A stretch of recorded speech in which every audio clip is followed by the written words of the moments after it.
बिस्मिल्लाहिर्रहमानिर्रहीम रब्बि ज़िदनी इल्मा। अस्सलामु अलैकुम वरहमतुल्लाहि वबरकातुहू। आज की जो वीडियो है वो रिलेटेड है फर्स्ट ईयर स्टूडेंट्स के लिए चैप्टर 3 एटॉमिक स्ट्रक्चर।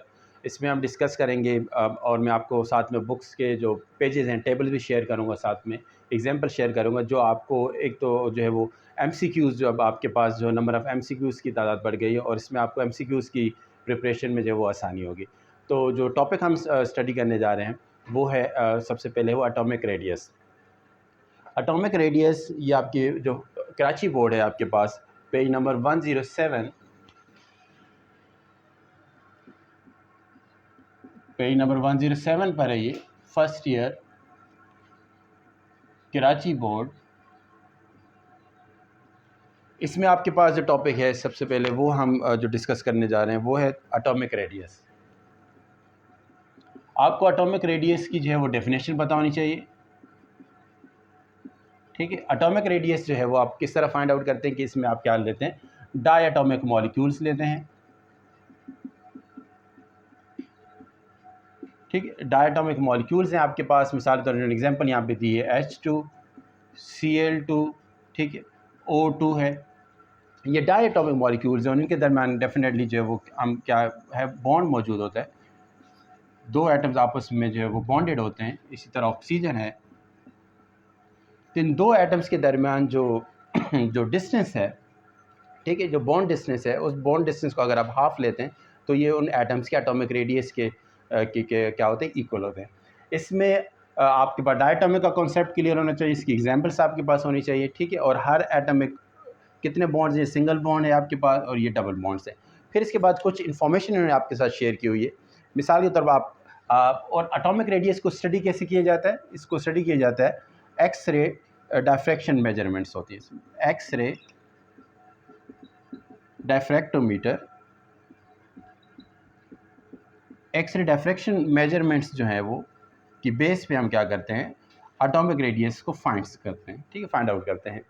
तो ये बेसिक इन्फॉर्मेशन आपके पास। इसके अलावा इन्होंने एक एग्जांपल आपको दी है कि आपके पास जो डायमंड है, डायमंड जो कि एलोट्रोपिक फॉर्म ऑफ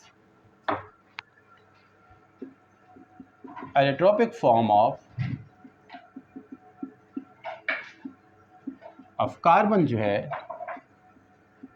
वो आपके पास डायमंड है, ठीक है। और डायमंड के अंदर जो कार्बन एटम्स होते हैं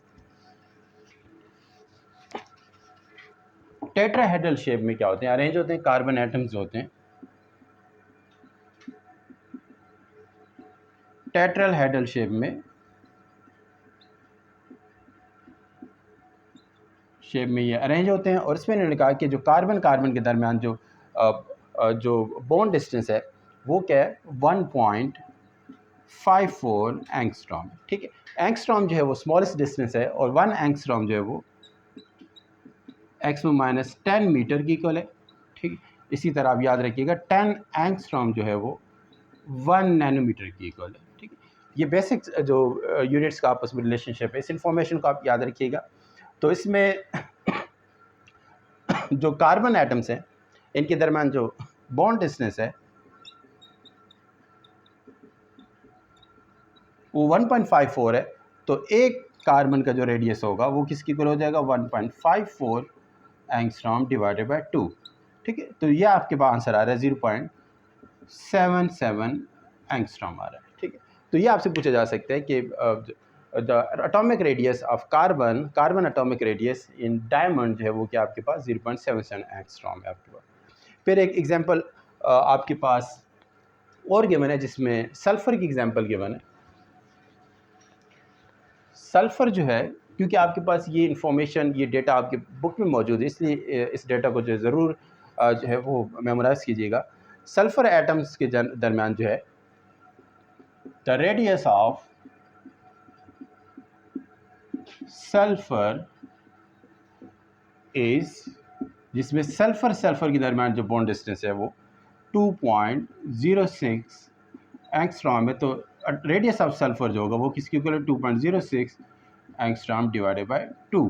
तो इसमें जो आपके पास आंसर आ रहा है 1.03 एंगस्ट्रॉम, ठीक है। तो एटॉमिक साइज़ ऑफ सल्फ़र है वो आपके पास क्या 1.03, और आपके पास कार्बन का जो एटॉमिक साइज़ है वो 0.7। अब इसमें ये भी सवाल है कि कार्बन का एटॉमिक साइज़ जो 0.77 है, स्मॉलर साइज़ है, और सल्फ़र एटम का जो साइज़ है वो क्या है, वो ज़्यादा है। इसकी वो क्या वजह है, ये भी आपसे जो वो आपको पता होना चाहिए कि इसमें जो कार्बन है, कार्बन का एटॉमिक नंबर 6 है, और सल्फ़र जो है वो आपके पास जो उसका ग्रुप नंबर और पीरियड नंबर चेंज है, इस वजह से इनके साइज़ भी क्या होते हैं, वो चेंज होते हैं। इसमें आपके पास एक टेबल गिवन है बुक में, हम उसको भी साथ में आपके साथ में शेयर करूँगा, तो ये बेसिक इन्फॉर्मेशन याद रखिएगा। फिर इसके बाद जो है वो फार्मूला जो है, एटॉमिक रेडियस का फार्मूला आपसे पूछा जा सकता है, ठीक। तो एटॉमिक रेडियस जो है वो क्या है, एटॉमिक रेडियस,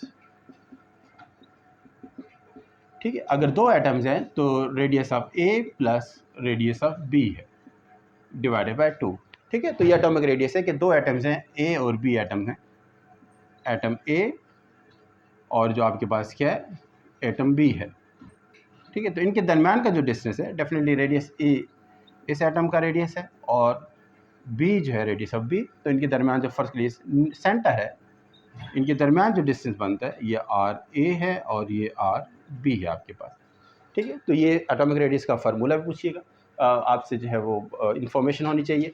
इसके अलावा आपके पास बुक में एक रीज़न डिस्कस है कि फास्फोरस पेंटाक्लोराइड जो है, phosphorus pentachloride PCl5 exist while Pi5 does not exist, ठीक है। ये रीज़न है आपके पास, तो मेन रीज़न इसमें ये है कि क्लोरीन का साइज़ जो है वो स्मॉलर होता है, atomic radius of chlorine atom is smaller than atomic radius of या एटॉमिक रेडिया ऑफ आयोडीन, ठीक है। तो क्लोरीन एटम का साइज़ छोटा होता है, इस वजह से जो फास्फोरस 5 क्लोरीन एटम को अपने साथ जो है वो बॉन्डेड स्टेट में अकोमोडेट कर सकता है, रख सकता है। आयोडीन का साइज़ बड़ा होता है, इसलिए वो बड़े साइज एटम को 5 आयोडीन एटम को क्या करता है, वो उनको अपने साथ अकोमोडेट नहीं कर सकता, स्टेबल है वो मॉलिक्यूल Pi5 का नहीं बना सकते। तो इससे देखिए कि एटॉमिक रेडियस का रोल जो कितना इंपॉर्टेंट रोल है बॉन्डिंग फॉर्मेशन में। इसके अलावा भी हमें आपके साथ टेबल आप ज़रूर देखिएगा, टेबल 3.8 है आपके पास, page number 109,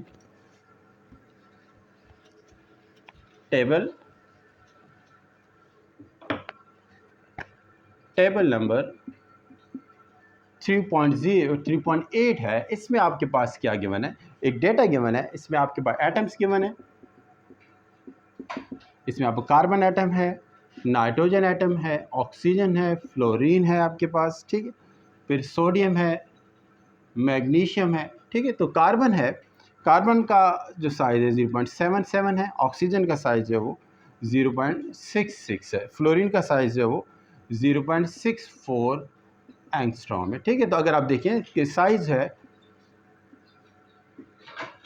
carbon to fluorine, carbon जो है और ये सब जो है वो क्या है, वो एक ही उसमें सेकंड पीरियड में मौजूद है। कार्बन, नाइट्रोजन, ऑक्सीजन, फ्लोरीन जो है ये सेकंड पीरियड के है, और ये आपके पास ग्रुप नंबर 4 है, ये ग्रुप नंबर 5A है, और ये 6A है, और ये आपके पास 7A है, ठीक है। फिर इसके बाद सोडियम आ जाता है, सोडियम जो फिर आपके पास इसका साइज़ 1.51, ठीक है, और ये ग्रुप 1A है। लेकिन सोडियम जो है वो पीरियड थर्ड पीरियड का मेंबर है।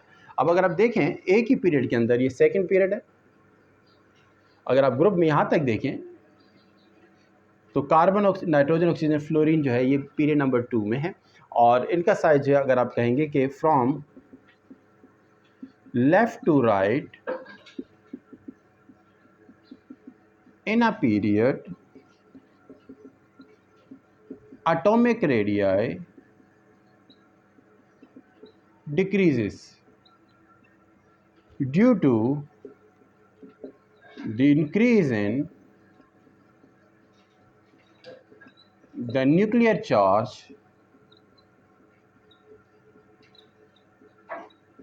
in the atoms. ठीक है। अगर आप कार्बन टू फ्लोरीन जाएँ तो इसमें कार्बन के वैलेंस शेल में जो है ना कितने इलेक्ट्रॉन होते हैं, 4 इलेक्ट्रॉन्स होते हैं, और इसके वैलेंस शेल में 7 इलेक्ट्रॉन्स होते हैं। तो क्योंकि नंबर ऑफ़ जो न्यूक्लियर चार्ज है, या हम कहते हैं नंबर ऑफ़ वैलेंस इलेक्ट्रॉन जो है वो शेल क्योंकि 2 ही रहते हैं इस केस में, carbon to fluorine number of shell 2 ही हैं, लेकिन नंबर ऑफ़ वैलेंस इलेक्ट्रॉन की तादाद चेंज होती जाती है। इस तरह इलेक्ट्रॉन और प्रोटॉन की तादाद बढ़ने की वजह से उनके दरमियान nuclear force of attraction strong हो जाती है। इस वजह से साइज़ भी क्या हो जाता है, वो डिक्रीज़ हो जाता है। तो ये इन्फॉर्मेशन आपसे अक्सर एग्ज़ाम में जो है वो पूछी जाती है। फिर आपसे ये कहा जाता है कि अगर आप देखें जो डेटा है आपके पास,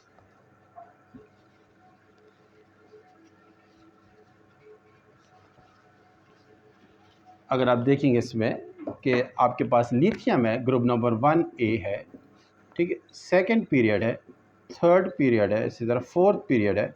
इसमें आपके पास लिथियम है, सोडियम है, पोटाशियम है। तो लिथियम का साइज़ जो है, लिथियम का साइज़ जो स्मॉलर है as compare to sodium, sodium का साइज़ स्मॉलर है दैन पोटाशियम, ठीक है। तो इसका साइज़ एटॉमिक रेडियस सबसे ज़्यादा होगा, क्योंकि इसमें कितने नंबर ऑफ़ आपके पास जो है वो शेल्स हैं, ये 4 शेल्स हैं, इसमें 3 शेल्स हैं। क्योंकि नंबर ऑफ़ शेल्स एटम में इंक्रीज़ हो रहे हैं, तो एटॉमिक रेडियाई भी होता है, एटम्स का क्या होता है, in a group from top to bottom, वो जो क्या होता है वो इंक्रीज़ होता है। Atomic radii increases from top to bottom, from top to bottom in a group, ठीक है। तो ये आपके पास है वो क्या कीजिएगा, ये इन्फॉर्मेशन मैंने आपके साथ शेयर की, इसमें आप जो है वो इस इन्फॉर्मेशन को आप याद रखिएगा। एटॉमिक रेडियाई की डेफिनेशन याद रखिएगा। एटॉमिक कार्बन एटम्स जो है का एटॉमिक साइज़ कितना है, डायमंड में सल्फ़र का कितना है, PCl5 की फॉर्मेशन होती है, Pi5 की फॉर्मेशन क्यों नहीं होती। इसके अलावा carbon to fluorine atomic radii क्यों डिक्रीज़ होता है, और किसी भी एक ही ग्रुप के अंदर from top to bottom atomic radii की वैल्यू क्यों इंक्रीज़ होती है। तो ये इन्फॉर्मेशन आपके पास होगी, तो एटॉमिक रेडियाई से रिलेटेड जो है वो क्या करेंगे, आप इजीली MCQs को क्या कर सकते हैं, अटेम्प्ट कर सकते हैं। इसके अलावा यूनिट्स के एटॉमिक रेडियाई के लिए हम एंगस्ट्रॉम जो स्मॉलर यूनिट्स हैं इसको यूज़ करते हैं, क्योंकि जो बॉन्ड डिस्टेंस होते हैं वो बहुत ही स्मॉलर होते हैं, स्मॉल जो है वो डिस्टेंस होते हैं, इस वजह से हमने स्मॉल यूनिट्स इस्तेमाल करते हैं। अपनी दुआ में याद रखिएगा। अस्सलाम वालेकुम रहमतुल्लाहि व बरकातुहू। अल्लाह हाफ़िज़।